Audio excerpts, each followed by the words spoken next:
This video has been brought to you by My Extraordinary Productions, now offering a mobile self-tape service. Click the link in the description below. A lot of people are gonna click on this thinking they're gonna fake something else, but you're not, you're faking a set. So first things first, if you can get the real thing, get the real thing, just because it's gonna look better. If you're watching this video, I'm willing to bet that you or someone you know has access to a kitchen, a living room, a bedroom, a bathroom that you can use for your short that takes place in a kitchen, a living room, a bedroom, or a bathroom.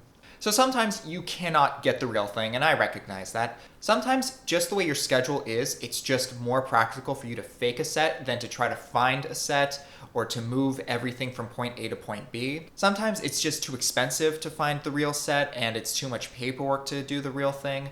So you end up faking a set. Here's one thing about faking your set. If you can at least scatter a few hints as to what your location is supposed to be, your audience is more likely to be on board than if you were to just say, use your imagination.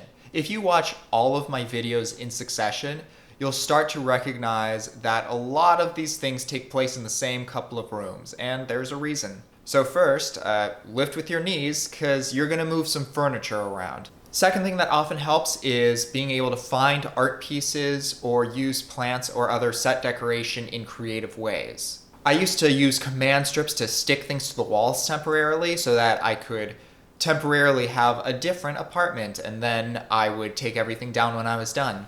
I would recommend doing a very quick sweep just to make sure that the background doesn't contain anything it's not supposed to. Sometimes you can't directly hide something that's in the background, so a good DP will be able to move things around and cheat everything a little so that it's a lot harder to tell that something's there that isn't a part of the scene. Alright, thank you so much for watching. Make sure to hit the like and subscribe buttons for more content like this. If you have a question, be sure to ask it in the comments below, and I will see you all next time.